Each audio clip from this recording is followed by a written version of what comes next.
తులారాశి వారికి మే 1వ తారీఖు నుంచి 15వ తారీఖు మధ్యలో జరగబోయే పక్ష ఫలితాలు పరిశీలిద్దాం.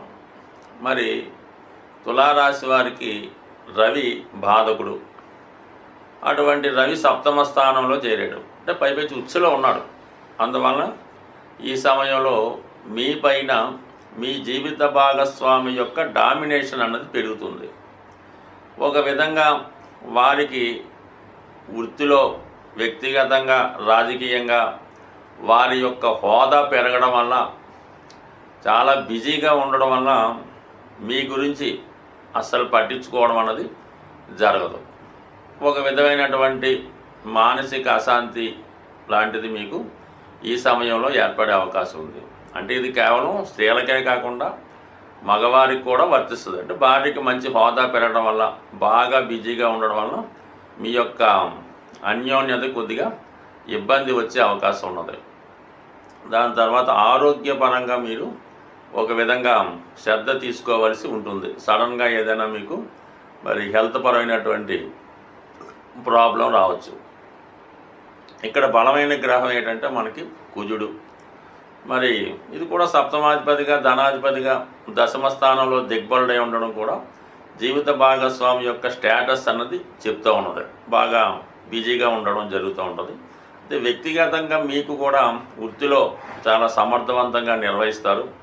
అలాగే ఎటువంటి సమస్యలున్నా మీ వృత్తిలో మీపై ఎవరు పెద్దరికం చేయాలన్నా వారిని తప్పించి మీకు మీరే స్వతంత్ర నిర్ణయాలు తీసుకొని మీ వృత్తిని మీరు నిర్ణయించుకోవడం జరుగుతుంది. అలాగే దాన్ని పర్ఫెక్ట్గా చేయడం కూడా జరుగుతూ ఉంటుంది. ఆర్థిక పరంగా కూడా మీకు గతంలో కన్నా ఇప్పుడు చాలా వరకు ఆదాయం పెరిగే అవకాశం ఉంది. ఇక రాష్ట్రాధిపతిగా ఉన్నటువంటి శుక్రుడు 6వ స్థానంలో ఉచ్చులో ఉండడం, బుధగ్రహంతో కలిసి ఉండడం వల్ల మీలో ఉన్నటువంటి టాలెంట్ ఇంకా ఇంప్రూవ్ చేసుకొని మీ వృత్తిలో మీరు బాగా నైపుణ్యం పెంచుకొని మిమ్మల్ని మీరు రుజువు చేసుకునే విధంగా ఈ సమయం స్టార్ట్ అయింది. ఇది ఎక్కువగా సినిమా, టీవీ, మీడియా, అలాగే సాఫ్ట్వేర్ రంగంలో వారికి చాలా మంచి గుర్తింపు రావడం జరుగుతూ ఉంటుంది.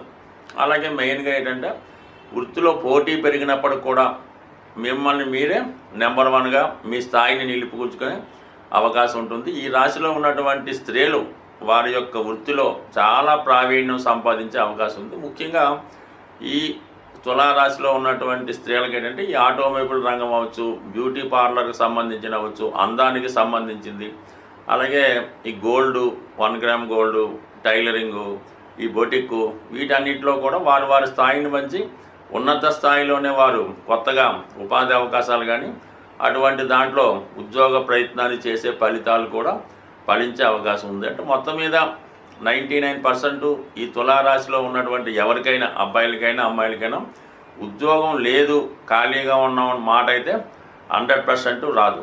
అయితే కొంతమంది ఈ రాశిలో ఉన్న వాళ్ళు బాగా లగ్జరీకి అలవాటు పడి పెద్దలు సంపాదించిన ధనాన్ని బాగా ఎంజాయ్ చేస్తూ ఉంటారు. అటువంటి వారు ఉద్యోగం ప్రయత్నం చేయకపోతే వాళ్ళు హ్యాపీగా కాలక్షేపం చేయొచ్చు. కానీ ప్రయత్నం చేస్తున్న ప్రతి ఒక్కరికి కూడా కంపల్సరీగా ఉపాధి అవకాశాలు లభిస్తాయి. ఇక దాని తర్వాత ముఖ్యంగా మనకి శని భగవానుడు ఇప్పుడు 5వ స్థానంలోకి రావడం జరిగింది. 5వ స్థానంలోకి అంటే ఇంకా రాలేదు, ప్రస్తుతం 6వ స్థానంలోనే ఉంటూ మే 18వ ఇంచుమించుగా కట్ అయింది, ఇక్కడ కట్ చేసుకోవాలి కొద్దిగా. ఈ రాశి వారికి శని భగవానుడు కూడా 6వ స్థానంలో ఉండడం, శుక్ర, బుధ, రాహుగ్రహాలు కూడా 6వ స్థానంలో ఉండడం వల్ల చాలా వరకు అటు మీరు సినిమా పరిశ్రమలో కానీ, రైల్వేస్లో కానీ, మెడికల్లో కానీ ఏ రంగంలో ప్రవేశించాలన్నా దానికి తగినటువంటి విజయ అవకాశాలు చాలా పుష్కలంగా ఉండడం జరిగింది. అంటే ఓవరాల్గా పరిశీలించినప్పుడు అటు దశమంలో దిగ్బలుడైనటువంటి కుజుడు, 6వ స్థానంలో వృత్తికారక శని, ఇవన్నీ కూడా మిమ్మల్ని కంపల్సరిగా వృత్తిలో మంచి నైపుణ్యాన్ని ఇవ్వడం జరుగుతూ ఉంటుంది. అయితే ఇప్పుడు ఉన్నటువంటి ఈ పరిస్థితి అంటే మే 1వ తారీఖు నుంచి ఏర్పడిన పరిస్థితి ఏంటంటే గ్రహాలన్నీ కూడా ఇంచుమించుగా రాహు కేతువుల మధ్య ఉండిపోవడం జరిగింది.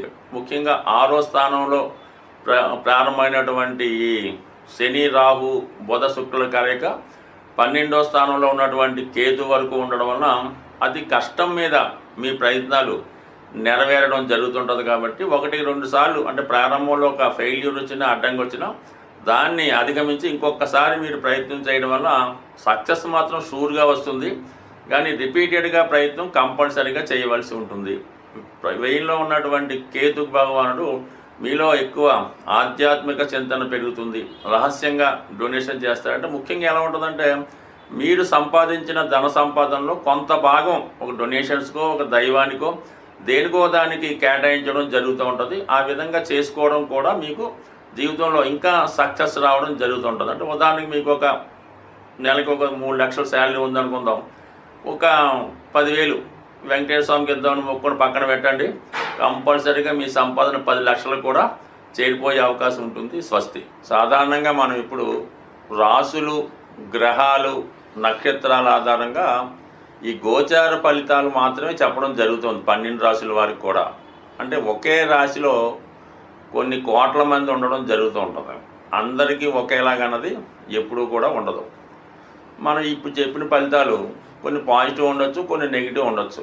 అయితే ఏంటంటే మీ యొక్క జన్మ జాతకంలో ఆ జన్మ పత్రికలో మీకు ఏదైతే రాసి పెట్టి ఉందో అది మాత్రమే గోచార రీత్యా ఆ ఫలితాన్ని మీరు అనుభవించేలాగా ఈ గ్రహాలు చేయడం జరుగుతూ ఉంటుంది.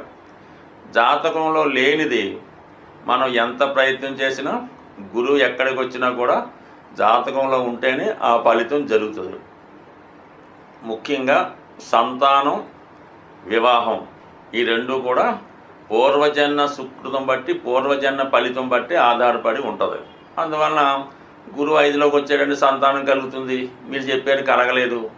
సప్తమంలో గురువు వచ్చాడు, వివాహం వద్దన్నారు అవ్వలేదు అంటే కుదరదు. ఎందుకంటే మీ జన్మపత్రికలో మీరు పుట్టినప్పుడు ఆ బ్రహ్మదేవుడు మీ జీవితంలో వివాహం రాసిపెట్టి ఉంటే వివాహం జరుగుతుంది, సంతానం రాసిపెట్టి ఉంటే సంతానం జరుగుతుంది. ఈ రెండు లేకుండా జరగలేదంటే కాదు. అందుకని మీరు మీ యొక్క జాతకాన్ని ఇంకా క్షుణ్ణంగా డీటెయిల్గా తెలుసుకోవాలంటే మీరు మీ యొక్క డేట్ ఆఫ్ బర్త్ టైం ఉంటే మీకు తెలిసినటువంటి జ్యోతిష్కుడు, అంటే ముఖ్యంగా ఎప్పుడూ కూడా మీ కుటుంబం ఒక ఫ్యామిలీ లాగా, ఒక ఫ్యామిలీకి ఎలాగ డాక్టర్ ఉంటాడో ఒక ఫ్యామిలీ జ్యోతిష్కుడు ఉంటే వారి దగ్గర చూపించుకుంటే మీకు ఇంకా మంచి ఫలితాలు క్లారిటీగా రావడం జరుగుతూ ఉంటుంది. అంటే మీ యొక్క జన్మజాతకం కేవలం మీ బట్టే కాకుండా మీ భార్య, మీ తల్లిదండ్రులు, మీ తోడబుట్టిన వారు, మీ యొక్క సంతానాన్ని బట్టి కూడా మీ జాతకంలో ఉన్నటువంటి గ్రహస్థితులు అప్పటికప్పుడు కొన్ని ప్లస్ మైనస్ కూడా ఇస్తుంటాయి. కాబట్టి మీ యొక్క జన్మజాతకాన్ని పూర్తిగా తెలుసున్న మంచి జ్యోతిష్కుడి దగ్గర చూపించుకొని ఆ విధంగా మీరు ఫలితాలను తెలుసుకుంటే మీ జీవితంలో ఉన్నటువంటి సమస్యలు పరిష్కారం అయ్యే అవకాశం ఉన్నది. సో అలాగే ఏదన్నా జాతకంలో బలం పెరగాలంటే పుణ్య కార్యక్రమాల ద్వారా దైవ బలం పెంచుకునే అవకాశం ఉంది. అంటే ఎవరు ఎక్కువగా మనం దానం చేయడం వల్ల, ఇతరులకి సహాయం చేయడం వల్ల, వృద్ధులకి సహాయపడడం వల్ల మీ యొక్క పుణ్యఫలం పెరుగుతుంది. అంటే ఏదైనా అష్టమం అన్నది మన కష్టాలకు కారణం అవుతుంది. మనం చేసే ధర్మాల ద్వారా, డొనేషన్స్ ద్వారా కంపల్సరీగా మీ యొక్క అదృష్టం పెరుగుతూ ఉంటుంది. ధర్మం అది చేసేటప్పుడు కూడా అది ఊరిగా పెద్దగా మనం ఈ పేరు చెప్పుకొని పబ్లిక్గా ఇంత ఫలానా ఇంత దానం చేసాం, ఈ ఫలానా గుడిలో ఒకసారి ఏం చేస్తుంటారంటే ఏదో ఫ్యాన్ ఒకటి వేస్తుంటారు, దానిపైన ఫలానా వాడు ధర్మం అని రాస్తారు, అంటే డొనేషన్ అని రాస్తారు.